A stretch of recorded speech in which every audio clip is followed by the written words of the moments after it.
going to find their way in some wins as we go down the second half of this season.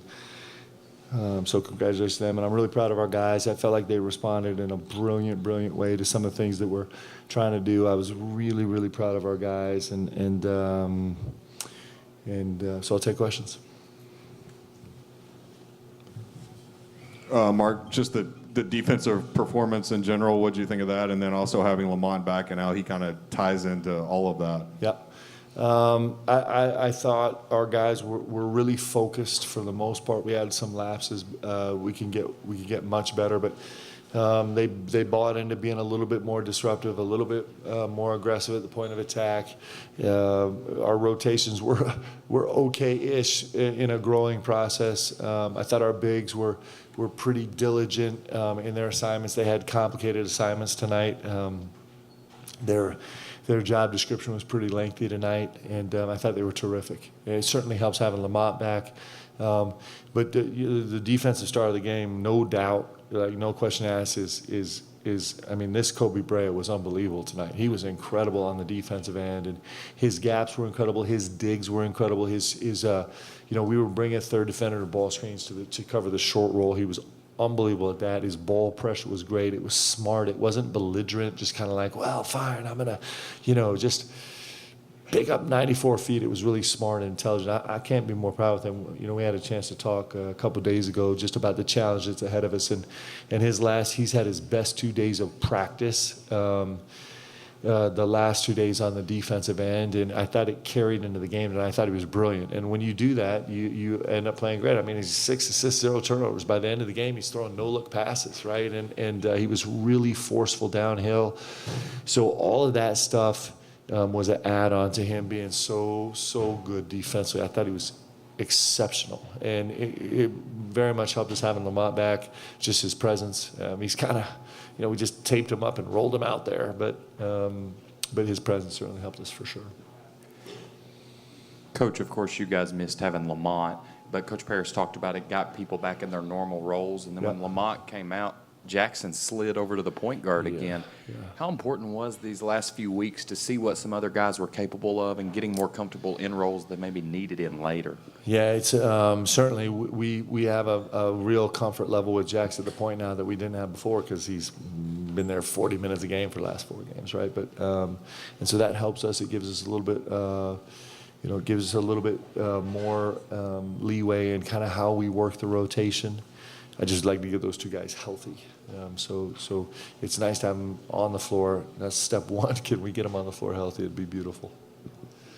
Yeah, Mark, over here. On Kobe, you're talking about Kobe being exceptional. How much of coaching is getting kids to do maybe something they didn't even know they were capable of doing? Well, I think the great coaches have a magical touch about that, right? We're a work in progress here. But what really makes great coaches is it's just like great teachers. It's great students is probably the way more important component of a student-teacher relationship. It's great students. It's students that are hungry and passionate and willing and humble and curious that we talk about all the time. And you also get to points in your journey where you might be more willing and desperate to listen and try a new path, right? And so that's why, I'm going to get really philosophical. That's why it's so fun to coach, is because the game kind of rips you to pieces and it puts you in a really vulnerable spot, and it makes you humble, and it makes you willing to try new things and desperately search for answers. And those are really fun students to have. Coach, I know we've been kind of missing out a little bit on the starting lineup over the past couple weeks, but just talk about the bench coming off, man. I mean, what's that been like, having that energy with Brandon and Trent? I mean, especially Trent. He's been taking over the past couple games, and I'm sure you've kind of recognized that. So can you kind of talk about that and what that kind of carries with your team? Yeah, I thought Trent was really solid tonight. I thought he was really, really solid. He brings, his energy never wavers, and that's a real gift as a coach trying to piece together a game, to know that you know exactly what you're going to get when you put Trent on the floor. And that includes some young mistakes, and it includes some places where he's uncomfortable. His first possession against the 1-3-1, he kind of froze up a little bit. That's what young guys do, right? But you know that. But his energy is always the same. And it's always the same every day in practice. And his focus is always the same. And he's been a real gift. And I thought Brandon Garrison was terrific tonight. Minus one moment that we would like to take back, I thought he was actually really, really special tonight. Coach, right over here, to kind of piggyback off of that, Brandon seems like a unique character, to say the least, on and off the court. How do you kind of balance the good Brandon energy and then maybe some of the bad Brandon energy that you just talked about? It's all good, Brandon. It's all good. We don't love people in slices. In fact, what makes people great is the whole thing, right? And he's I mean, if you spend 2 seconds with Brandon Garrison, you can't help but love him because he's got a joy and an innocence and a passion about him, and a willingness, and he's just like, there is not a duplicitous bone in his body in the sense of like how he approaches people. When you see his face, he's kind of wide-eyed and big smile, and he's just kind of like, going to tell you how he is and how he's feeling, what he's doing, and he got a real joy to him. He's a special young man. It's a real pleasure to coach him, and he's growing. He's sometimes we talk about some of the growth that happens underground, like the roots growing, and we're seeing moments from him, but his foundation right now is growing so solid and so wide. He's preparing himself for major jumps. And he's got a really terrific future. He's got a future that's going to be so stunning that he won't be out of his mind excited when he bangs a three, because that'll become really, really normal. Mark, to ask you kind of more of an encore question related to Brandon, he goes perfect on 2-pointers tonight, had 2 blocks, and just seems to be playing really efficiently on the offensive end. Can you speak to his growth, maybe just being more comfortable playing at the college level, and also just any particular sets or schemes that you guys feel like have kind of unlocked what he can do for you guys on the offensive end? Yeah, we got to play probably more minutes tonight than we've played all season with Brandon and Amari on the floor together, which is, 6 minutes, maybe 7 minutes, but they were actually really effective, and BG was really effective and explosive with his duck game. I thought with his defensive assignments tonight, we were blitzing certain ball screens. We were down weak blitz, and he actually, in the second half had a blitz away from our bench on the left wing where it was really, really aggressive. Got in a trap, stayed a little bit too long in the trap. We got behind on the rotations, and he came from behind and made the next effort. Coach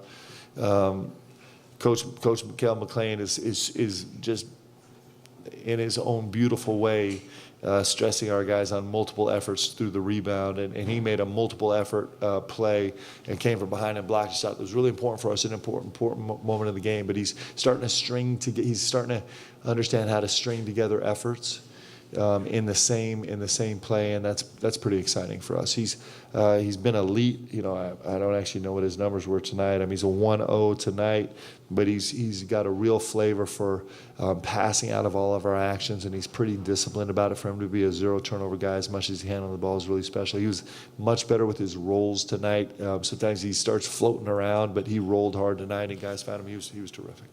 Coach, can you just talk on the play of Amari Williams over the last couple games, a triple-double last game and then plus 32 tonight? How big is he for your team? Well, he's really big.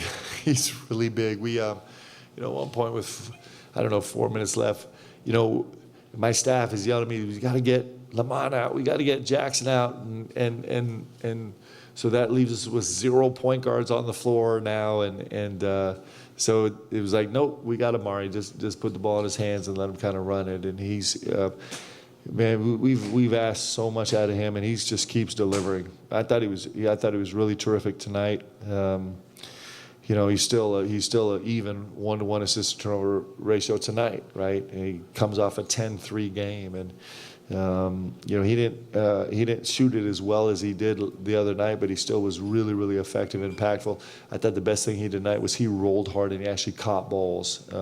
He was really aggressive going to catch balls, and that's important. Hey, Mark, right over here.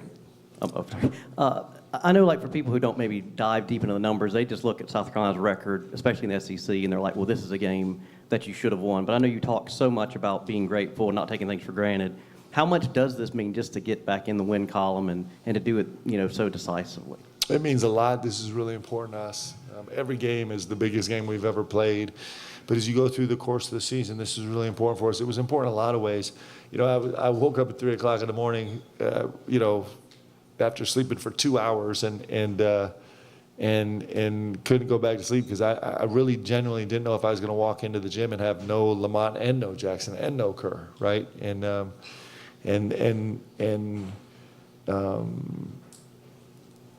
you know, that would have been a really beautiful challenge for us. And so this game is really important, one, because it's a win, but two, because it got those guys on the floor. They got through the game, and they're still alive.